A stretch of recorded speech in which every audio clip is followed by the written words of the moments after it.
여러분, 우리 사람의 마음속에는 내가 믿고 의지하는 그 무엇인가가 있습니다.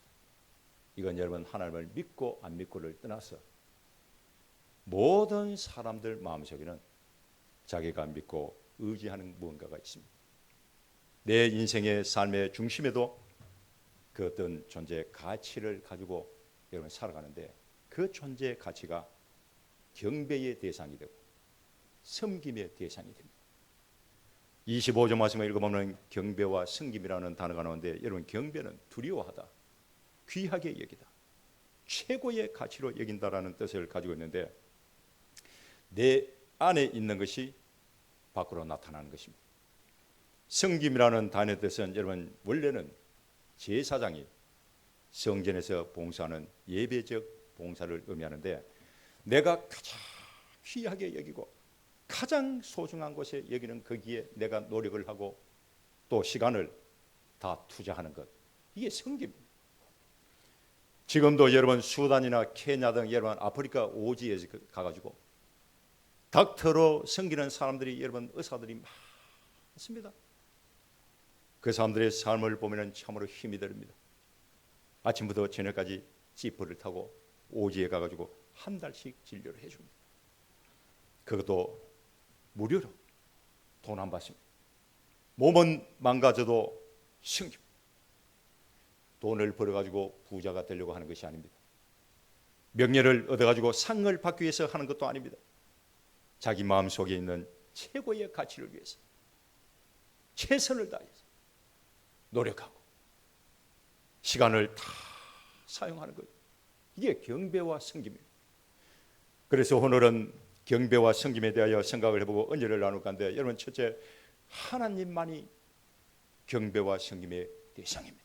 따라합니다. 하나님만이 경배와 섬김의 대상이다.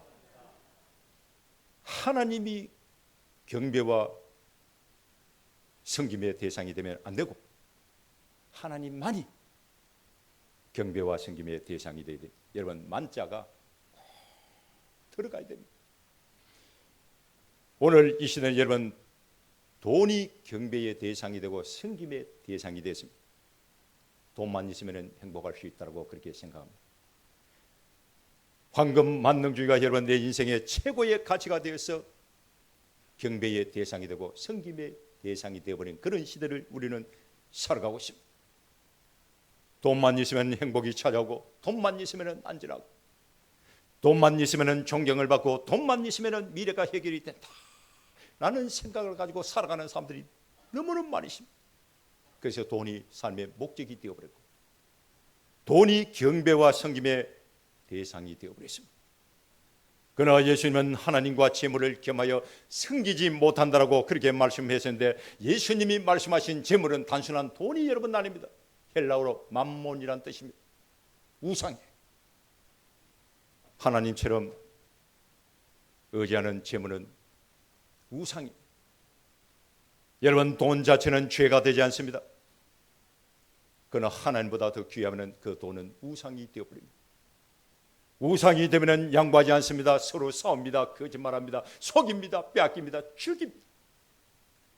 권력이나 명예가 성공의 여러분 경배의 대상이 되어버린 시대를 살아가고 있습니다. 어떤 사람은 높은 자리에 올라가려고 수단과 방법을 가리지 않습니다. 사람들이 명예를 얼마나 좋아하는지 서로 높은 자리, 서로 좋은 자리를 차지하려고 합니다. 권력을 독점하려고 직장에서 승진하고 인기를 얻고 영향력을 행사하는 힘을 가지는 것이 인생의 절대 기준이 되었습니다. 그걸 여러분 추구하고 따라가는 거예요. 그러나 권력은 영원하지 않습니다. 우리가 잘 아는 느부갓네살 왕은 세상을 다 가진 왕이 되었지만 교만 때문에 무너졌습니다. 세상 사람들이 좋아하는 성공이라는 이 두 글자가 경배의 대상이 되지만 그 성공이 내 인생을 무너뜨릴 때가 있다는 것을 알아야 됩니다. 사람이 경배의 대상이 되었습니다. 오늘 이 시대에 가장 무서운 우상은 사람이, 그것도 자기 자신. 내 생각이 기준이 됐고 내 감정이 진리가 됐습니다. 내가 하고 싶은 것 내 마음대로 하고 내가 원하는 대로 살겠다. 이게 오늘 이 시대에 여러분 문화가 되었습니다. 그래서 사람들은 하나님의 말씀을 들어도 은혜가 되지 않고 순종이 되지 않습니다. 자기 생각, 자기 감정, 자기 욕망, 자기 기준을 더 믿습니다. 그런데 우리가 알아야 되는 것은 우리 사람은 자기 스스로 책임질 만큼 완전하지가 않다는 거예요. 완전하지가 않습니다. 아무것도 아닙니다. 잠언 14장 12절 말씀을 읽어보면 어떤 길은 사람이 보기에 바르나 필경은 사망이다라고 기록이 됐는데 자기 자신을 하나님처럼 믿는 사람은 결국 길을 잃어버리게 되어 있다는 것을 알아야 됩니다. 어떤 사람은 쾌락주의에 빠져 있습니다. 어떤 사람은 하나님이 만든 피조물이 내 마음속에 최고의 가치가 되고 경배의 대상이 되고 섬김의 대상이 되어가지고 살아가는 사람들이 많습니다. 여러분 왜 이렇게 되어버렸을까요? 왜? 눈에 보이는 것을 더 신뢰하기 때문에 그렇습니다. 여러분 하나님은 우리 삶의 눈에 보이지 않습니다. 그러나 돈과 권력과 명예는 우리 삶의 눈에 보입니다. 성공과 인기는 명예는 우리 삶의 눈에 다 보입니다. 눈에 보이기 때문에 나도 모르게 마음이 가고 손으로 그걸 붙잡고 싶은 욕구가 내 안에 여러분 있다는 거예요. 불안하기 때문에 그렇습니다. 여러분 우리 사람은 항상 불안합니다. 내 마음속에 있는 염려와 근심 걱정이 가득하고 미래에 대한 불안이 있고 실패가 두렵고 죽음이 여러분 두렵잖아요. 그래서 나도 모르게 무엇인가를 붙잡고 싶어하는 그런 욕구가 있는데 어떤 사람은 돈을 붙잡고 어떤 사람은 사람을 붙잡고 사람을 너무 믿고 어떤 사람은 권력을 붙잡고 삽니다. 그러나 여러분 이 세상에 있는 것은 안전하지 않습니다. 시편 144편 2절 말씀을 읽어보니까 여호와는 나의 사랑, 나의 요새, 나의 산성, 나의 방패가 되신다라고 기록했는데 하나님만이 우리의 피난처가 되어주신다는 것을 믿으시기를 주님을 축원합니다. 죄로 떠났기 때문에 죄로 인해 가지고 우리는 하나님을 떠났기 때문에 천지 만물을 창조하신 하나님을 믿고 의지하는 것이 아니라 비본질적인 우리 삶의 눈에 보이는 것을 붙잡고 그걸 의지한다는 거예요. 여러분 인간의 가장 큰 문제는 죄입니다. 죄는 그냥 나쁜 행동을 말하는 것이 아니라 하나님 없이도 할 수가 있다, 하나님 없이도 살 수가 있다라고 생각하는 그 생각에서부터 시작이 됩니다. 아담과 하와가 선악을 따먹고 스스로 하나님처럼 되려고 했지만 두려움에 벌벌 떨고 결국 죄의 노예가 됐고 죽음이 찾아왔습니다. 죄 때문에 인간은 하나님을 멀리하고 우리 사람의 눈에 보이는 우상을 붙들고 사는 거예요. 여러분 잘못된 가치가 내 마음속에 심겨지고 그 심겨진 것이 경배의 대상이 되고 섬김의 대상이 되면 어떻게 되냐? 내 인생은 생각도 마음도 모든 것이 다 종이 되고 노예가 되어가지고 나도 모르게 끌려간다는 사실을 알아야 됩니다. 25절 말씀을 읽어보면 하나님의 진리를 거짓 것으로 바꾸어 버렸다라고 기록이 되잖아요. 하나님의 진리를 거짓 것으로 바꿨다. 피조물을 조물주보다 더 경배하고 섬겼다라고 여러분 기록이 되는데 사도 바울은 인간이 왜 타락을 했는지 그 본질을 정확하게 알고 있었습니다. 하나님의 진리를 거짓 것으로 바꿔버리고 천지 모든 만물을 창조하신 창조주 하나님보다 하나님이 만들어 놓은 피조물을 더 좋아하고 사랑했기 때문에 타락했다는 거예요. 여러분 돈이 아무리 많아도 죽음을 막지 못합니다. 권력이 아무리 좋아도 여러분 힘이 있다 하자도 우리의 영혼을 구원하지 못합니다. 쾌락한 내 마음속에 있는 공감을 해결하지 못합니다. 경배의 대상이 잘못되면 섬김에 대한 열매가 없기 때문에 결국 다른 사람을 힘들게 하고 다른 사람의 삶을 인생을 아프게 하고 내 인생도 무너집니다. 하나님만이 내 인생의 최고의 가치가 되고 경배의 대상이 되고 섬김의 대상이 되시기를 주의 이름으로 축원합니다. 요한복음 8장 32절 말씀을 읽어보면 진리를 알지 진리가 너희를 자유롭게 하리라 라고 기록이 되어 있습니다. 이 말씀은 예수님께서 유대인들에게 하신 말씀입니다. 그 당시 유대인들은 자기 스스로 자유롭다고 생각을 했습니다. 그런데 알고 보니까 전부 욕심의 마음이 묶여있고 돈에 묶여있고 사람들 시선에 묶여있고 마음속에는 상처가 가득하고 중독에 묶여있고 두려움에 묶여있습니다. 겉으로 보기에는 자유롭게 살아가는 것처럼 보입니다. 근데 알고 보니까 전부 뭔가에 묶여가지고 끌려가고 있는 인생들이. 마음은 병들어가고 죽어가고 있습니다. 나라는 망했습니다. 사는 것은 힘들고 어렵습니다. 죄악의 바준에 묶여가지고 고통당하고 욕망의 노예가 돼가지고 이스라엘 백성들 살아가고 있습니다. 사람들은 불안과 두려움에 사로잡혀 있었고 사망과 죽음이라는 이 권세의 포로가 돼가지고 끌려가고 있습니다. 예수님은 그 당시 유대인들의 마음속에 있는 진짜 문제가 무엇인지를 정확하게 알고 있었는데, 여러분, 경배의 대상이 잘못되기 때문에 그들의 성김도 틀렸다는 것입니다. 그래서 예수님은 진리만이 자유를 줄 수가 있다라고 말씀을 하셨는데, 그럼 그 진리가 뭐냐? 진리에 대해서 여러분 알아야 되는데, 여러분, 요한복음에 나오는 진리는 단순한 지식이 진리가 아닙니다. 철학이 진리가 아닙니다. 숨겨진 것이 다 드러나고 거짓이 벗겨지고 있는 모습 그대로 나타난 실체가 여러분 진리인데, 성경에서 말하는 진리는 예수 그리스도입니다. 하나님의 말씀이 진리입니다. 성령이 진리입니다. 예수 그리스도 안에서 하나님이 어떤 분인지 다 드러나잖아요. 인간이 어떤 존재인지 다 드러나고, 하나님의 말씀을 통하여 죄가 무엇인지 다 드러나고 구원의 길이 무엇인지 다 드러납니다. 예수 그리스도가 진리요, 하나님의 말씀이 진리요, 성령이 진리입니다. 우리는 이 진리를 따라가야 됩니다. 그 진리를 따라갈 때 내 마음에 자유함이 있습니다.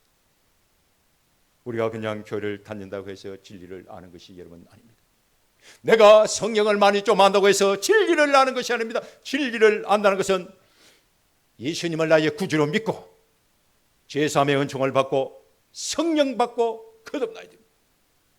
진리가 내 인생의 최고의 가치, 경배의 대상이 되고 섬김의 대상이 되려면 예수님을 내가 만나야 됩니다. 따라합니다. 예수님을 만나야 된다. 25절 말씀을 읽어보면 피조물을 조물주보다 더 경배하고 섬겼다라고 여러분 기록이 됐는데, 더라는 단어가 중요합니다. 더. 여러분, 돈 자체가 죄가 되는 것이 아닙니다. 먹고 마시는 것이 죄가 되는 것이 여러분 아닙니다. 열심히 일하는 것이 죄가 되는 것이 아닙니다. 중요한 것은 하나님보다 더 사랑하고 하나님보다 더 의지하고 하나님보다 더 두렵다면 그 죄가 되는 거예요. 문제가 됩니다. 왜 문제가 됩니까? 열매가 없고 나중에 결국 실망하고 배신당하고 허무주의만 남기 때문에 그렇습니다. 반대로 천지 모든 만물을 창조하신 하나님이 내 인생의 최고의 가치가 되고 경배의 대상이 되고 섬김의 대상이 되면 우리는 죄에서 자유함을 얻고 두려움이 변하여 기쁨이 되고 절망이 희망이 되고 사람의 시선에서 자유함을 누리고 죽음이 두렵지가 않습니다. 그 당시에는 조금 어렵고 고통스럽다 하자도 결국은 승리가 있습니다. 그래서 우리는 진리를 따라가야 됩니다. 우리가 잘 아는 어거스틴은 하나님 안에서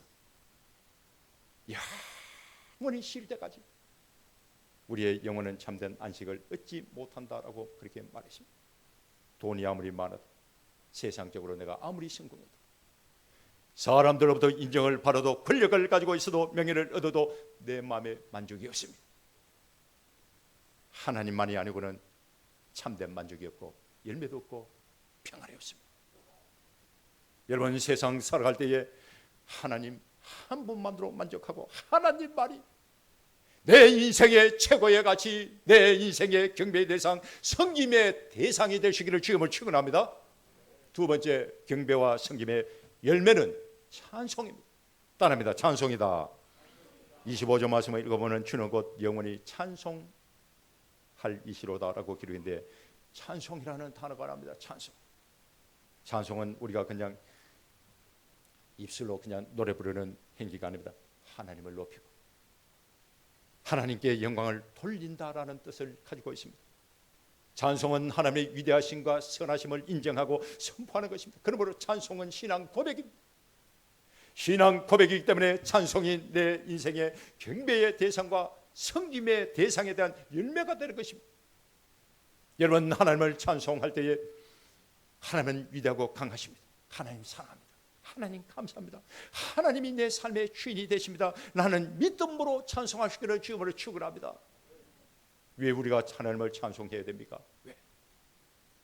이사야 43장 21절 말씀을 읽어보면 이 백성은, 하나님이 말씀합니다. 이 백성은 내가 나를 위하여 지었나니 나를 찬송하게 하려 합니다 라고 기록했는데, 하나님이 우리 인간을 창조하고 구원하신 가장 중요한 목적 중에 하나가 뭐냐? 찬송을 받기 위해서입니다. 그러므로 하나님의 백성은 당연히 하나님을 찬송해야 됩니다. 여러분, 예배 시간에 주님 앞에 나와가지고 입을 그냥 꾹 다무시면 그 믿음 없는 사람이에요. 그 신앙 없는 사람이에요. 큰 소리로 뜨겁게 찬송하십시오. 그 신앙 고백입니다. 하나님의 백성은 그냥 먹고 마시기 위하여 살아가는 존재가 여러분 아닙니다. 하나님을 예배하고 찬송하기 위하여 살아가는 존재다라는 것을 알아야 됩니다. 시편 150편 6절 말씀을 읽어보면 호흡이 있는 자마다 여호와를 찬양할지어다라고 기록이 되는데, 여러분 오늘도 내가 숨을 쉬고 살아있다는 것 자체가 하나님의 은혜인 줄 믿습니다. 호흡이 살아있는 동안 하나님을 찬송하십시오. 하나님이 우리의 구원자가 되시기 때문에 우리는 하나님을 찬송해야 됩니다. 허물과 죄로 죽었던 인생들이 예수님의 십자가 죽음을 통해서 저와 여러분들을 살렸습니다. 찬송은 구원받은 하나님의 백성들이 하나님의 은혜에 보답하는 감사의 고백입니다. 하나님은 지금도 살아계시고 일하시고 인도하시고 역사하고 계시기 때문에 찬송하는 거예요. 찬송의 목적은 하나님께 영광을 돌리는 것입니다. 찬송은 내 영혼을 하나님께 연결하는 축복의 통로입니다. 하나님을 찬송할 때 내 시선이 바뀝니다. 주님을 바라보게 되어 있다는 거예요. 내 영혼이 살아나고 감사가 넘쳐납니다. 그래서 발과 신라는 감옥에서 찬송을 했습니다. 환경은 감옥입니다. 누가 바보 등신이 아닌데 감옥에서 찬송을 부릅니까? 그런데 발과 신라는 찬송을 했습니다. 환경은 감옥이었지만 그의 영혼은 하나님을 바라보고 있었기 때문에 찬송을 했던 것입니다. 고난 속에서 찬송하면 세상 사람들이 저 사람 참 못되가니 어떻게 저런 상황에서 찬송을 부르시지라고 말합니다. 내가 여러분 슬픔에 갇혀 있고 너무너무 어렵고 힘든 데에 하나님께 찬송하고 내가 기뻐하면 세상 사람들은 다 흉을 봅니다. 그러나 찬송이 내 입에서 터져나오는 걸 어떡합니까? 찬송이 내 입에서 터져나오는데 왜 그렇습니까? 찬송은 신앙 고백이기 때문에 그렇습니다. 신앙성들은 신앙생활 때 찬송을 막 부르십시오. 하나님을 찬송할 때 하나님의 복을 주시는데 마음의 평안의 복을 주십니다. 찬송은 내 마음의 방향을 바꾸어줍니다. 두려움이 변하여 기쁨으로 만들어줍니다. 절망이 변하여 소망을 심어줍니다. 찬송할 때 영적인 어둠이 물러가 떠나가게 되어 있습니다. 사울이 악신에 시달릴 때에 다윗이 수금을 타면서 찬송 부르자 악신이 떠나갔잖아요. 찬송에는 여러분 영적인 힘이 있습니다. 사탄 마귀가 물러가게 되어 있습니다. 찬송할 때에 믿음이 강해지고 찬송할 때에 감사가 넘칩니다. 여러분 원망을 하면 할수록 문제가 더 크게 보입니다. 반대로 찬송을 하면 할수록 하나님이 더 크게 보입니다. 무슨 뜻입니까? 찬송은 믿음의 무기란 뜻입니다. 시편 22편 3절 말씀을 읽어보면 이스라엘의 찬송 중에 계시는 주여라고 기록인데 찬송할 때에 하나님이 임재합니다. 그 어떤 분은 그래요. 하나님 주소가 어디입니까? 라고 물었는데 찬송이라고 그렇게 얘기합니다. 찬송 부를 때에 주님이 함께하기 때문에 찬송이 영적인 주소가 됩니다. 찬송을 막 부르십시오. 찬송은 단순한 음악 시간이 아닙니다. 하나님의 임재가 있는 영적인 통로가 된다는 것을 여러분 알아야 됩니다. 여러분 신앙생활 때 날마다 하나님을 찬송하시기를 주님을 축원합니다.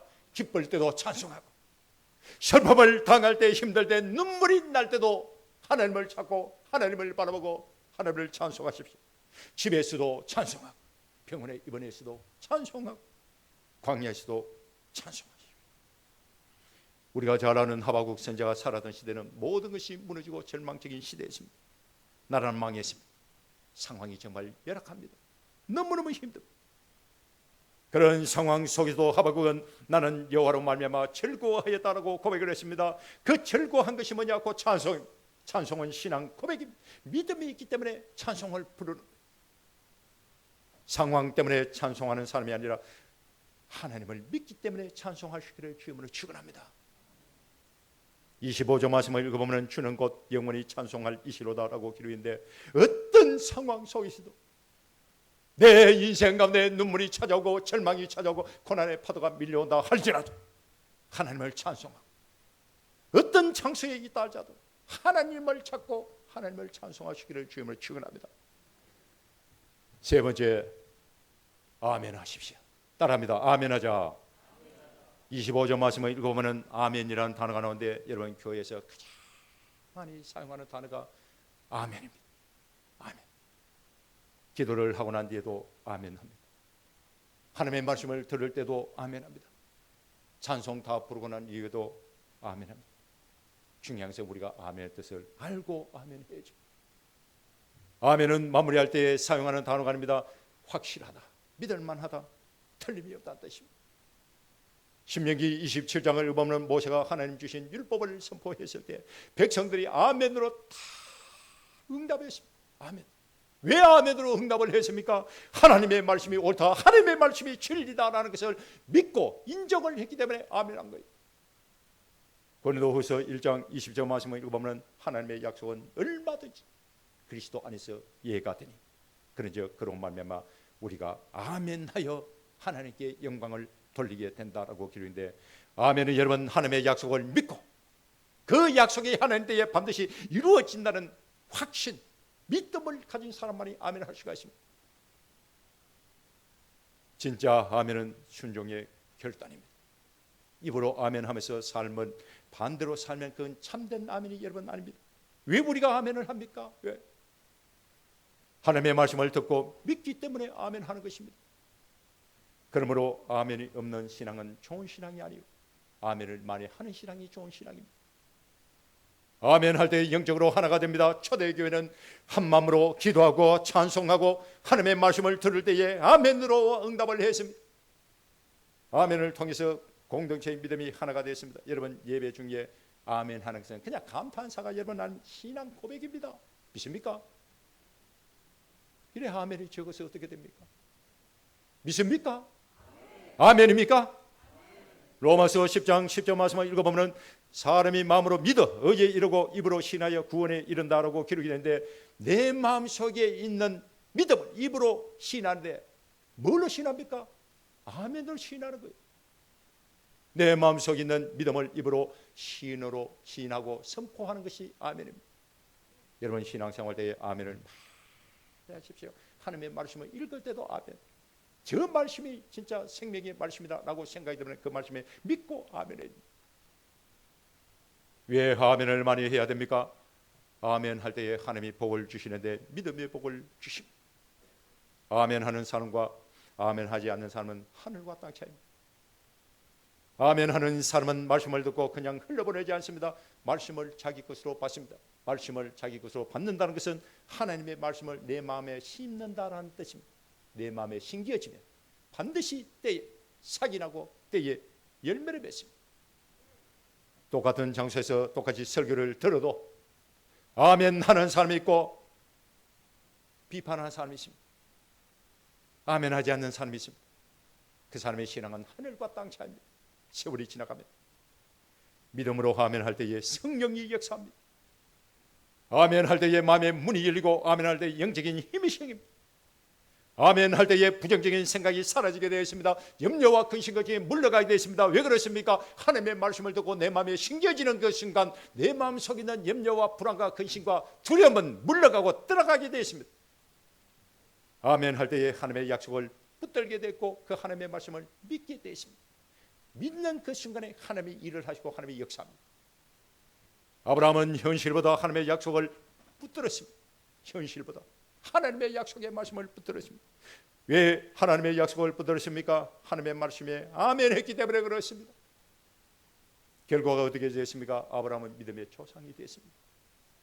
여러분 아멘 할 때에 하나님이 복을 주시는데 가짜로 아멘 하지 마십시오. 형식적으로 그렇게 아멘 하지 마십시오. 습관적으로 그렇게 아멘 하지 마십시오. 다른 사람이 아멘 하니까 따라서 그냥 아멘 하지 말고 진짜 믿음으로 아멘 하시기를 주님을 축원합니다. 아멘 하시면 순종하십시오. 예수님은 하나님의 말씀을 듣고 행하지 않는 자는 모래 위에 집을 짓는 사람과 똑같다고 말을 했습니다. 여러분, 행함이 없는 아멘은 진짜 아멘이 아닙니다. 그 가짜예요.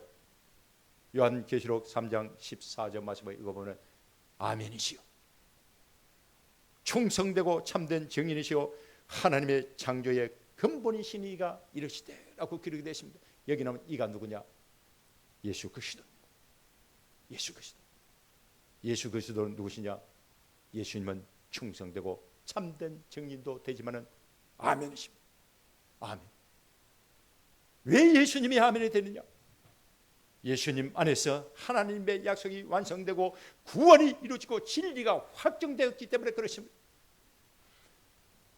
사랑하는 성도 여러분, 저와 여러분들이 하나님의 말씀을 들을 때, 읽을 때에 아멘 할 때에 믿음이 살아나고 나의 은혜는 깊어지고 영적인 능력이 회복이 되고 소망의 문이 열리게 되어 있습니다. 예배를 드릴 때마다, 기도할 때마다, 하나님의 말씀을 들을 때마다, 찬송을 부를 때마다 습관적으로 아멘 할 것이 아니라 믿음으로 아멘 하시기를 주님을 축원합니다. 성경을 읽어보면 하나님이 나의 경배의 대상이 되고 섬김의 대상이 돼서 아멘 할 때에 문제가 해결되고 귀하게 세움을 받고 복을 받은 사람들이 많이 나옵니다. 우리가 잘 아는 야곱이 있습니다. 창세기 28장을 읽어보면 야곱은 밧단 아람으로 도망가는 인생입니다. 형 에서의 축복을 빼앗고 언제 죽을지 몰라가지고 두려워가지고 밧단 아람을 여러 번 도망가는 인생입니다. 광야에서 잠이 들었다가 야곱은 하나님을 만났습니다. 하나님을 만난 후에 야곱이 이렇게 말합니다. 여호와께서 나의 하나님이 되실 것이야. 여호와께서 나의 하나님이 되실 것이야. 하나님의 음성을 듣고 하나님을 만나고 난 이후에 여호와께서 나의 하나님이 되실 것이요 라고 그렇게 고백을 했는데 한마디로 말했어요. 아멘. 아멘. 왜 아멘입니까? 지금까지는 야곱은 하나님이 어떤 하나님으로 믿었느냐? 조상들의 하나님으로 믿었습니다. 조상들의 하나님. 그런데 야곱이 광야에서 하나님을 만난 후에 아멘 함으로 말미암아 그 조상들의 하나님이 나의 하나님이 되었습니다. 여러분, 신앙은 유전이 아닙니다. 내 할아버지 아버지의 하나님이 아니라 나의 하나님이 되어야 될 줄 믿습니다. 여호와여 주는 나의 하나님이 되십니다.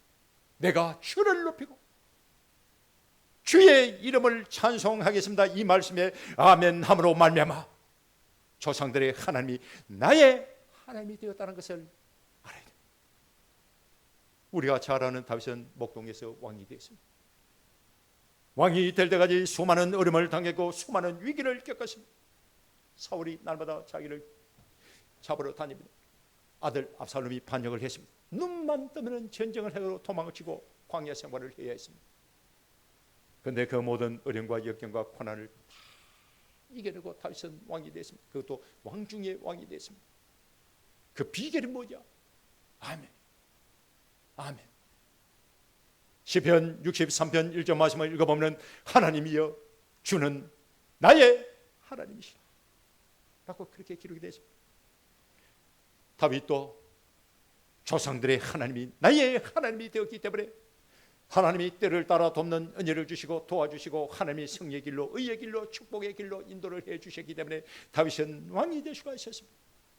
여러분, 성경을 읽어보면 이외에도 한나나 이사야 베드로 바울 도마 등 모든 믿음의 선지들이다 아멘 함으로 말미암아 조상들의 하나님에서 나의 하나님이 되었습니다. 조상들의 하나님이 나의 하나님이 되고 나의 하나님이 내 인생의 경배의 대상, 섬김의 대상이 되었을 때에 하나님이 주시는 복을 받고 승리자가 되었습니다. 여러분, 아직도 사람을 의지합니까? 돈을 의지하고 있습니까? 권력을 의지하십니까? 하나님만이 나의 하나님이 되시기를 주님을 축원합니다. 지금도 수많은 사람들이 세상에 있는 하나님이 만든 그 피조물에 모든 것을 의지하고 모든 것을 맡기고 거기에 의존하여 살아가는데 여러분, 피조물은 있다가 없어지는 안개와 같습니다. 모래성 위에 집을 짓는 집과 똑같습니다. 그 어떤 것도 내 마음에 만족함을 주지 못할 천지 모든 만물을 창조하신 창조주 하나님만이 내 인생의 최고의 가치, 내 마음속에 경배의 대상, 섬김의 대상이 여러분 되어야 됩니다.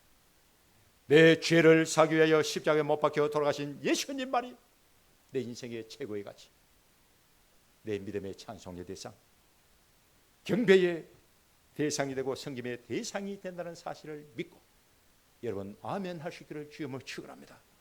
아멘 할 때에 하늘의 문이 열리고, 아멘 할 때에 은혜의 빗줄기가 여러분 쏟아지고, 아멘 할 때에 세상이 알지 못하는 기쁨을 맛보고 누릴 것입니다. 오직 하나님만이 내 인생의 경배의 대상과 섬김의 대상이 된다. 여러분 이 말씀을 믿고 날마다 믿음의 주요 온전히 가시는 예수님을 바라보십시오. 사람을 바라보고 사람을 의지하지 마십시오. 물질에 너무 의존하지 마십시오. 그건 전부 흔적 없이 사라지는 안개와 똑같습니다. 주님 앞에 가는 그나 가지 하나님만이 내 인생의 경배의 대상, 섬김의 대상이 돼서 내가 날마다 아멘하고 여러분 찬송으로 승리하시기를 주님을 축원합니다. 기도하겠습니다.